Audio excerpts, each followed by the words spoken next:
Hey, Nicole. How you doing, Kay? Happy New Year. Happy New Year. I feel like it's been months since we've talked, since I've seen you. Uh, all right, so today we are talking about, well, even before we get to what we're talking about, we have to acknowledge our sponsors. So, Yes. see, I'm out of practice. So we have our sponsors, and the first one we're going to honor is or recognize is Color You Cosmetics Oops. or Urban Entertainment. Okay, we're out of practice. Okay, Urban Entertainment, which is an international DJing company and soon to be urban apparel company. And if you are into trying to get DJing gigs booked all over the world, you'll definitely want to connect with Raymond or DJ Ray of Urban Entertainment. And we have a apparel line that will be relaunching very soon. Sweet. And then we have, Sheer Dazzle Salon. The last time we were on, I was getting my hair done the next day. Now it's time for me to get my hair done again. It happens that way. on the schedule. So Sheer Dad Salon is responsible for my natural hair look. So if you like what you see, definitely check out the young lady Kiki Jones of that salon. She's the owner, and she has other ladies that are just as gifted and talented as she is when it comes to doing hair. She's into hair care and not hair murder and hair styling. And there's a Okay. difference, when somebody has you fry dye laid to the side, and then you wake up the next day and your hair is on your pillowcase. So Right, right. what do we want to do with that? So needs to say you definitely want to connect with Kiki Jones, a Sheer Dad Salon. She's in the Sam Circle Shopping Center in Chesapeake, Virginia. And you can find her on Instagram as well as on Facebook. And you can book her on StyleSeek. Sweet. And last but not least, Color You Cosmetics, which I wanted to put at first because I was looking at my lip color, which is Vamp Popping. I wear Vamp a lot. I know you all does she have any other colors? She does. But when you find a color that works for you, my grandmother used to always say that you have to have a signature lipstick, and she did. And hmm Color You wasn't out when she was around. She was into Avon. She had a particular color just like this. It was like Vamp, but hmm she got from Avon, and she said you need to have a signature perfume as a lady. So if you're trying to get that look for yourself and you need a little help with that, they definitely have the color matching going on when it comes to women of color, from light, to the blackest berry. And they have, lip color and everything that you can have there. And you can find them either in Lithonia, Georgia, in the mall, or you can find them here in Norfolk, Virginia, off of Little Creek Road. But they're also online. So you can look for Karen Stallings and the Color You Ladies on Instagram as well as on Facebook. And you definitely can find them on the World Wide Web, like we used to say back in the day, and order your products through there. And if you're interested in the color matches that I have going on, definitely, reach me and I can let you know what's going on with my own skin. So if you like this is a natural fresh beat, not too much going on. Just powder today and some pomade for these eyebrows because we all know my eyebrows are non-existent. But we're going to go ahead and get into the meat of why we're here today, which is to talk about Selma. Yeah, yeah. So I just finished watching it. No, y'all know me by now. Not 90% of what we present, I've never seen it before. So yeah, Wow. Selma has been on my to watch list forever. So long that I think it was on Netflix and they took it off. That's how long it's been on my to watch list. Wow. Now So from what I think on Peacock. I forget what I look. I forgot what I watched it on today. It's not on Peacock. As a matter of fact, I watched it on YouTube. Okay. That's what I did. It's available on demand on YouTube. So the opening scene, I jumped. I knew it was coming, and I still jumped. And what I'm talking about is the four little girls in the church bombing. Yeah. They did not leave that out. Um, it was jarring because I started looking away from the screen. And as I was looking away, it happened. But it's just the visual of it. It's like, dang, in Yeah. that moment, that's what it was like. They really started off in, I won't say a good place, but as far as historically, um, Martin Luther King was a reluctant leader. Did you know that? Yes. He did not want to do it. He did not want to go down to, well, I think he was what, in Georgia at that time. Yeah, he was. Yeah, and prior to that, I think he was in Boston. He didn't want to. No, I want to say he preached in Alabama. It's like Oh, he was in Boston to go to school, but then I mhm. feel like his ministerial path took him to Alabama, and And he yeah, preached there, and then he ended up in Georgia. right. And then they called him back basically. But what's your take on the movie? It was powerful, and I know that powerful is over is one of those words that's overused for so much, Hmm. but you think to yourself, how many different ways can you tell the same story, Right, and present it, and it still have relevance, breadth, life, depth, and have all those things. And it someone just lets me know that the story will never get old, no matter how much we retell it. And we were going to do a comparison of King, which was the first miniseries or the first movie that came out about Martin Luther King. As a matter of fact, it came out 10 years after his death. They started filming it in 1977, and it aired in 1978. okay, And so when people saw that one, so there are people that were alive when that one came out. They were adults when all this happened. The miniseries came on television, just like Roots came on television, and then Selma's out, and they're old enough to be able to compare living through it. Whether you lived in the South or whether you lived through watching it on the news, like my mother did, because she grew up, in Virginia and not down in Georgia. right, Um, and then Selma coming out again, it still breathed breath, fresh breath, into a story that you think can't ever, you think that maybe it can get old or trite or overdone. But hmm, then you have to think about how dynamic the life of Martin Luther King and the people that help make him who he was. hmm, I like the fact that it really showed who was behind the scenes, you right, know, and was a part of it, the grassroots people. Because a lot of times we think about the main person, and we think about the people that kind of accompany him, like your Andrew, and you have all the you have Jesse, you have all your Abernathy, you have all those people. We all know them, but right, how many people knew of other people in the civil rights movement and didn't understand about how intricate they were when it came to this part of time and how they interconnected, right, with MLK. So yeah, I saw it twice in the theater. yeah. So yeah. Well, you like you pointed out things that I didn't realize until a year ago. I didn't know how involved Mahalia Jackson was, Hmm. and they touched on that. Um, Knowing how the men came together is one thing, but then you also see how involved the The women. women were. His wife was, other church members.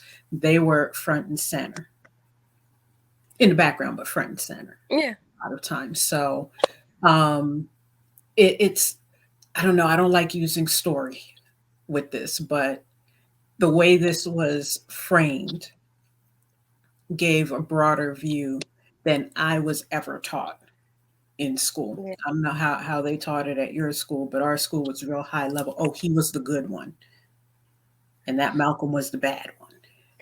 I was blessed because, just like I mentioned on other broadcasts, I actually attended a school where Black history is front and center. Mm, The pastor of the church where my school was actually founded and was housed, he marched with King. The okay. pastor that actually was my childhood pastor, he marched with King. um, Mm, and so the school that I went to, they were really into knowing who these people were because they knew who these people were. Right. So it's a little different than that secondhand knowledge. Oh, I've read Right. all these books and First-hand seen. history. Yeah. Yeah, yeah. So Mm-hmm. so it came across a lot differently. So I had the benefit of being around people that they lived the history, they knew the people involved, Mm-hmm. and they made you feel like even though you weren't there, you were somehow connected, and I understood my part and what it all meant. That's even Mm-hmm. to the point that when it came to fighting for his, for him to be recognized for a national holiday, I was a part of a march here in Norfolk Okay. as a child for that. Mm-hmm. So yeah. Yeah. So I did realize it, but there's so many other people that don't, and you think about how many other generations that are disconnected from MLK. He's been gone for a while. He's been gone since '68. He was gone before I was born, before Right. we were born. Right. So, Right. you imagine how disconnected that you have a granddaughter, okay? So Exactly. how dis and she's not even school age. How disconnected from all of this she is. Right. She's Right. a post. Well, your daughter would be considered post racial. They Mm-hmm. call that generation that your daughter's in. That somehow they're not as impacted. They would like to say. Yeah, That's for another show. that's for But another show. yeah, as far as like the distance we have from it, it's funny you mentioned it because and I didn't write down any names because I was like tying up other loose ends while watching it, but um the old man whose son was killed, Yeah. and Martin walked up to him and was like, "Can I ask how old you are?" And he said, "I'm 83 years old. I was born in 18 1882." And I actually paused and rewound that about four times because I was like, 1882? Is that the scene where they're looking at him in the morgue? Yes. You Yes. know, that scene was gripping for me. Hmm. Um, because for a lot of reasons. And I think a part of when he said how old he was, I never had the benefit of knowing my great great grandmother, but she was born in 1875, 100 years prior to my birth. Hmm. And then you hear that this gentleman says that he was born in 18, and her husband was born in, he was born in 1862. Right. So I'm listening to these. I'm thinking about the years that I know in my own family in the family Bible. I'm looking at this man who's looking at his son that's in the morgue because he's a victim of violence. And as a father, how impotent he must have felt in that moment, that it Right. was nothing he could do with all the age, all the experience. That this Hmm. is what he's left with. My legacy is on the table. It Right. did something to me, and just for Martin to focus on his age, to ask him, you Hmm. know, I want to know about you Right. to see how we got here. You Right. know, it it was I so mean, many moments like that in the movie that just kind of got to me, and I didn't well, know what to do with them. I really it, didn't. it- for me, that scene put things in a certain perspective because I read something the other day that I think it said something like when Ronald Reagan was born, Harriet Tubman was still alive. Hmm. She died a few years after his birth. Um, just that how time overlaps and you know it. Now, I can't even say experiences alone, but just how those things overlap and merge. He was probably a sharecropper at some It's a point, good chance that he was. and his parents We're were slaves. most likely slaves. And so it's like how close it is. And when we think about, like you said, where 1965 is, that's just 10 years before we were born. Yeah. And his son was one generation removed from slavery. Right. Just one. It's I don't. It's like what's your. It's where do you go with that? when you think about where we are now, Mm-hmm. and when you think about Martin asking that question then Mm-hmm. and where he was then. I think that was the point. This ain't as far as it seems, because Martin Luther King was alive in my parents' lifetime. My parents are still alive, but Yeah. in their lifetime, he was still very much alive. My mom actually went to the funeral of MacArthur because he's from here and he's buried here. Okay. And she was on the street and touched the hand of Bobby Kennedy. Now, how does that happen? When she told me that, I'm thinking to myself, wait, what? This guy just read about? But just how close history is And to the where fact you he. could touch him. You Mhm. can't touch any of these people now. When you think about how many, parameters have been put up that you can't, they're not touchable in so many different ways. Now for Right. us, they're not touchable because of how many years have gone by. Most of these, all these people are deceased. Mhm. But what their relevancy and what they did. And then I think to myself, what are we doing as people? When I think about when I think about how much they did in that short frame of time. That part. And then That. I think that we are wrapped up in filters and celebrity and name brand, and people weren't even wearing shoes. You're talking about people that literally they got one pair of shoes a year for Christmas. That was your Christmas gift. You got like a box wrapped with twine. You got a coat, you got a pair of shoes, and that was a good Christmas for you. And you may have got one peppermint stick. I could go on. The stuff that my grandparents told me, and I was just like, wait, what? What you mean you didn't get a video game? What you mean you didn't get Bessie Wesley? You didn't get a doll Yeah. baby? And I was just blown by that in a way like, wow. And thinking to myself, well, I'm glad I got a coat because I'm like, because I mean, you telling me a coat is important and it has to be because that's all you got for Christmas. But, just getting back to how much they got done. And we're spinning our wheels with hair extensions, eyelashes, lipstick, not creasing shoes. Mhm. I Just just, things that don't have a long lasting impact. And to your point, he was just 39 when he died. yes, So, in that short span of time, when you really think about what happened during that time and his impact, because again, the way the story is told, it's like he is the only one who made this happen. But he and the crew of people, they were young. they were young. They were young. They were He didn't young. live as long as we have yet. No. And then I think about how much they had already got accomplished. He had already graduated from college at 15. No, Right. already on his way to college at 15. Already on his way to college at 15, graduated from high school. He and his Mhm. sister, were savants when it came to, a lot of people were back then. It was nothing for you to go to college that young, Right. but That people was the shudder norm. now at children driving. Really? Okay. All right. I'm actually gonna pack my child up at 15 and send them off to college. They didn't even blink.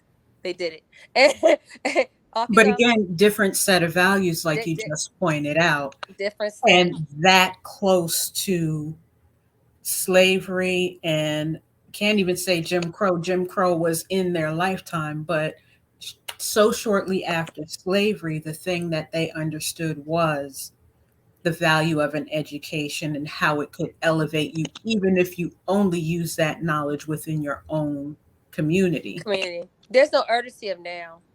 That's the part I think bothered me the most watching the movie, which I don't even think that's what the movie was really trying to do. But that's what I really walked away from, is that where is the sense of urgency? I felt the sense of urgency watching it, and all of that happened in that movie had already taken place. I Right. knew what the ending was going to be. He was going to be assassinated. They were going to pass the Voting Rights Act in 1965. I knew that they were going to actually make it across that bridge. He was going to actually have a speech now on the stairs, but with the state capitol behind him in the forefront. I mean, I knew all of that. Mhm. And yet I'm sitting in the theater watching it twice, thinking to myself, where's the urgency? Now, he was running a race that he could not win. He knew time was on his side. He knew that eventually something was going to give out. Right. And they all did. Now Mhm. they didn't know in the sequence of events what that would look like for any of them, but Right. something was going to give out. And unfortunately, it was him. Of course, it was JFK, and it was Robert, and it was Malcolm X, and with so many others. We had Medgar Evers.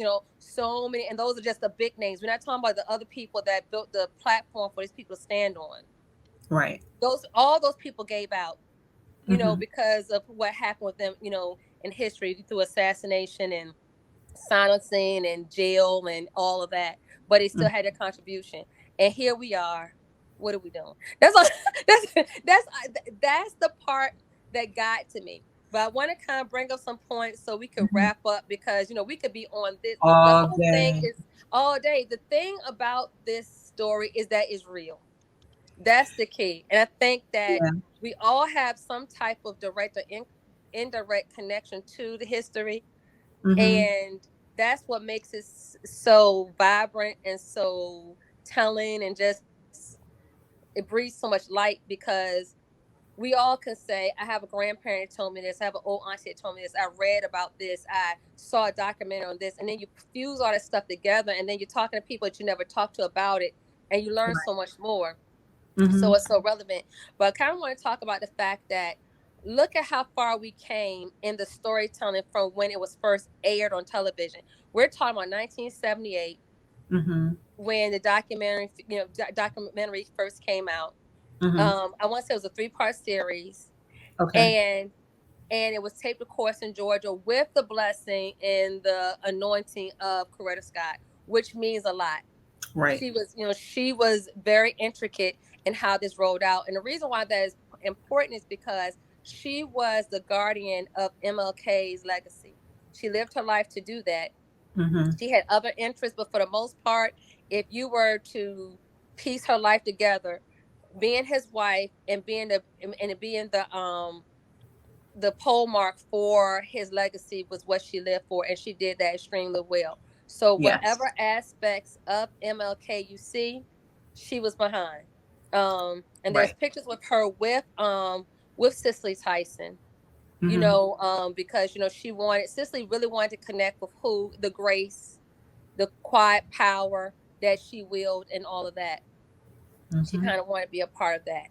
So we had that going on, and the fact that Martin died when he was 39. Do you know that there was a 36-year gap between when MLK was featured on television and when Selma came out? Wow. So you're thinking, this was almost the extent of how long he walked the earth. Just Right. that amount of time, that big gap. And we've had other shows, documentaries, and things like that somewhere in between, books written and all that. But another major piece didn't come out that was that I guess got any type of acclaim was this one. Unfortunately, the miniseries didn't get any awards. Mhm. It just stands as a pillar in time as a story that was told about him. How and it had a dynamite cast. Yeah. Ozzy Davis was Mhm. Martin Luther King's father, and of course, we have all the other people that are part of that production. So we have that Mhm. going on, and the fact that when Martin Luther King died at 39, the fact that he didn't even make the age of 40, that he was cut off before he Mhm. could cross over. And a lot of people often wondered what life would have been like had he lived, as long as Jesse did or Andrew did or whatever, and that we will never know. Right. We have been as impactful. But it's interesting to me that people want to remember all the good about him, but they don't want to remember the fact that before he died and was martyred, he was not liked at all. That He part. was a he was the enemy. We could talk about that. He was an enemy Yeah. on a lot of different fronts when it came to the Vietnam War. Mhm. He was trying to do, this. He was trying to, do a campaign on poverty that wasn't very That was popular. the next level of. the movement was Yes. to eliminate that income gap. I Yes. mean, the outline was there. I wrote about that a few years ago. How when you say, "What are we doing?" Yeah. that Yeah. that part is what we should have continued on, but we got sidetracked and bogged down in, okay, let's make sure when they were sitting in the room and he was trying to organize, okay, what do we go after first? We've gone after every other thing on that list until recently, instead of focusing on what he said the next thing was, which But was, that's why killing a leader. That's why killing a leader is so impactful, mhm, because it shakes up the foundation of what you're doing, and it takes you years in order for you to get your footing back. When right. you think about any major civilization, you think about any major organization where the leader has been struck down, not just died, just struck down. It Hmm. takes a different toll on it, and that's exactly what happened. You Right. know, and that's what we're left with, is the urgency of now. What are we doing now? you know, Past Martin's dream, Hmm. past our parents' dream, past the dreams of our ancestors. What are we doing now to advance ourselves as a people of color, not just African Americans, but just across the board, people of color? What are we doing? Right. When it comes to any of that. So I would definitely recommend anybody watching Selma. I Towards the end, I don't for both movies, the part that gets me is always the speech, because Martin was such a strong orator. And if Hmm. you ever have an opportunity, there's a book, I'm gonna try to see if I can find it, of a lot of his famous speeches, and they're all bound. Okay. And some of them are like, the longer, lengthier ones, and then there's some smaller ones, and some of them are even sermonettes, from times that he's preached other places. And if you ever have an opportunity, look that one up. As a matter of fact, I will tell you this: the speech that you need to look up outside of this one, because what's powerful, what he did was he weaved a lot of scripture, a lot of gospel songs, as well as a lot of famous quotes Hmm. by philosophers. All He melded it all into one. Um, it's he was an artist Brilliant. at that. He was Brilliant. brilliant. Hmm. If you ever get an opportunity, pull up the last speech that he did, and I want to say it was in a church in New York. It was right before he passed, and Was that that was, where do we go from here? I want to say it is, and he's really talking about the war on poverty, but it's like, it kind of lets you know. A lot of times we focus on, I've been to the mountaintop. No, that's the one you want to hear, because the audience was different, and he had a Hmm. different tenor in it. Right. And if you compare those two, you can kind of see that he was settled in knowing that this is it for me. Yes. I've given everything I can give to this Hmm. movement, to my people, to a people, because he didn't just do it for African Americans. I think that he Right. did it for all. And you know, when I saw the speech for myself, I told Nikkei, I said, Nikkei, let me know what's your favorite part. What was your favorite part? Because I know the speech for me did it. It just took me to a different place.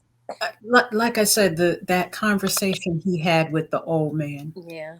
that really sticks out for me because it illustrates not so much time has passed between slavery, sharecropping, and what was considered modern America. But look at who was in the room. Yeah, You had the past, you had the present, and you had the future. the struck But what down was teacher, laying? yeah, But who was laying on the table?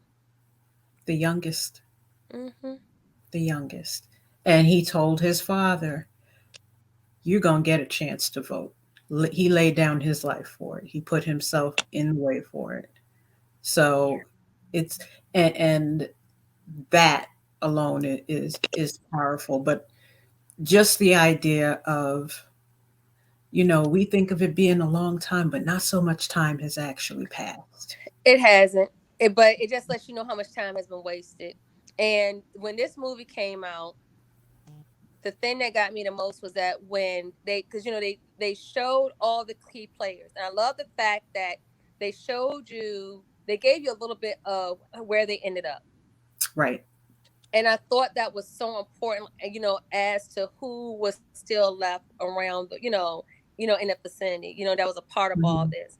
But when they Yeah. got to Martin, they didn't focus on his face, they focused behind his back, looking Showing the outward. people. And they Right. said, you know, they said that he died at 39.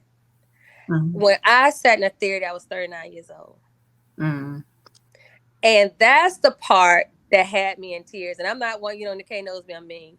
I'm not one to cry, but it was something about seeing that in print. It wasn't spoken. And, for those of us that are writers, that's powerful to see anything, in that type font, because that says something. Mhm. And I'm like, this is what that looked like. That's what the movie did really well. It put you in that moment. Yeah, it It did. put you in that space of time. Like when they were driving by and they were showing people sleeping on the side of the road. Yeah. They don't talk about that in history class. They do So, not talk about in history class what these folks did just to march to that bridge for that and sleep. that and how they wore out their shoes. They weren't welcome anywhere. And and the fact that they gave up their own comfort.